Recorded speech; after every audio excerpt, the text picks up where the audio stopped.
Bonjour à tous, aujourd'hui on va s'attaquer à un sujet qui nous concerne tous en impression 3D, comment passer des échecs qui nous rendent fous à des réussites quasi systématiques. Le secret? Eh bien il est souvent dans les réglages. Allez, c'est parti, on plonge dedans.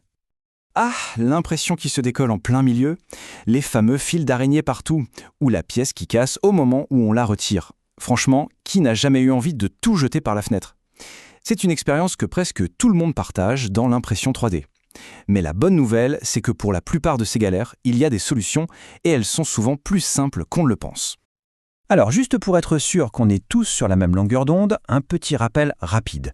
L'impression 3D, ce qu'on appelle aussi la fabrication additive, c'est quoi au juste? C'est tout simple. On part d'un fichier 3D sur l'ordinateur et la machine va construire l'objet, couche par couche. C'est vraiment ça l'idée clé, une superposition de fines tranches de matière. Et c'est cette méthode qui explique beaucoup de choses sur la suite. Section 1, les réglages fondamentaux.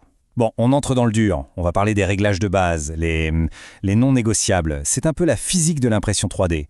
Si on ne maîtrise pas ça, le reste ne suivra pas. C'est vraiment la fondation de tout. Le premier grand dilemme, c'est la hauteur de couche. Imaginez, soit on fait des couches très fines, genre 0,1 mm. Le résultat, super lisse, plein de détails, magnifique. Mais ça prend un temps fou. Soit, à l'inverse, on fait des couches plus épaisses. Là, ça va beaucoup plus vite, mais on verra les lignes, ce sera moins joli. Tout dépend de ce qu'on veut faire, un brouillon rapide ou la version finale super propre. Et puis il y a le deuxième grand choix, la vitesse d'impression. On a tous envie que ça aille vite, c'est normal. Le problème c'est qu'en allant trop vite, la machine peut se mettre à vibrer et adieu la précision. Si on ralentit par contre, eh bien on gagne en qualité, les couches collent mieux entre elles, les détails sont plus nets.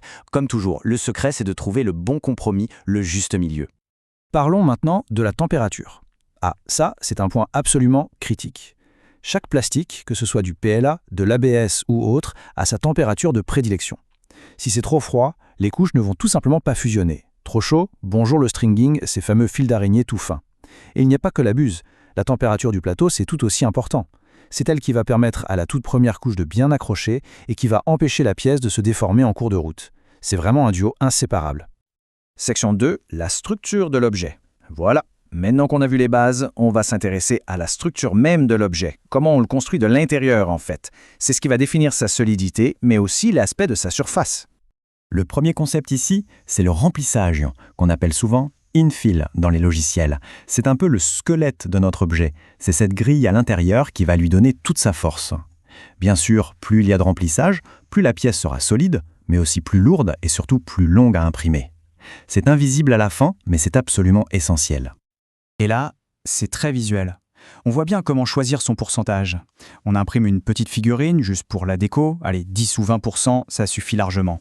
On a besoin d'une pièce qui va servir, qui doit tenir le coup. Là, il faut monter, viser au moins 50%. Et si c'est une pièce mécanique qui va subir de vraies contraintes, là, on n'hésite pas. On peut grimper à 80% ou même plus. En plus de ce qui se passe à l'intérieur, il y a l'extérieur. L'épaisseur des parois, c'est la coque de notre objet. C'est elle qui lui donne sa rigidité en surface. Plus les murs sont épais, plus c'est costaud, c'est logique. Mais comme pour le remplissage, ça a un coût. Plus de plastique et plus de temps.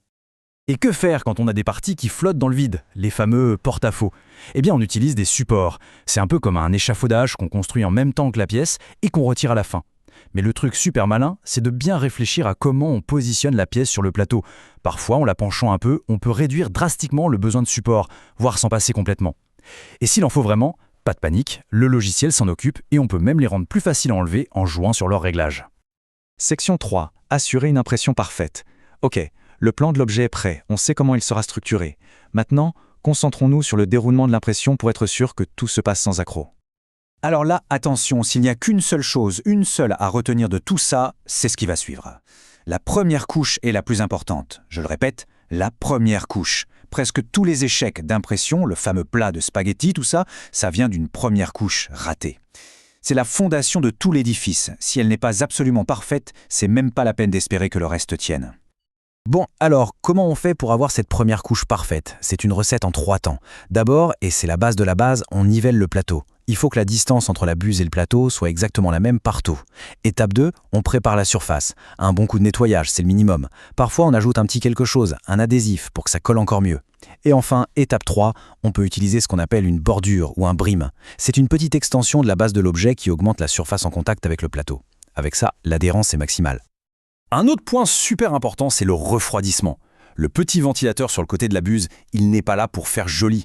Pour un plastique comme le PLA, il est essentiel. Il fige la matière très vite, ce qui permet d'avoir des détails super fins et de réussir à imprimer des ponts dans le vide. Mais, et c'est un grand mais, pour d'autres plastiques comme l'ABS, c'est tout le contraire. Trop de ventilation et la pièce va se fissurer à cause du choc thermique. Donc c'est vraiment un réglage à adapter en fonction de ce qu'on imprime. Section 4, la touche finale. Et voilà, l'impression est terminée. Mais le travail, lui, ne l'est pas tout à fait. On a une pièce brute de décoffrage. Voyons comment on peut la transformer en un objet vraiment fini, vraiment propre. C'est ce qu'on appelle le post-traitement. Il y a plusieurs options. La plus courante, c'est le ponçage, pour rendre les surfaces bien lisses, gommer les traces des couches. Ensuite, bien sûr, on peut peindre pour donner de la couleur et un rendu plus pro.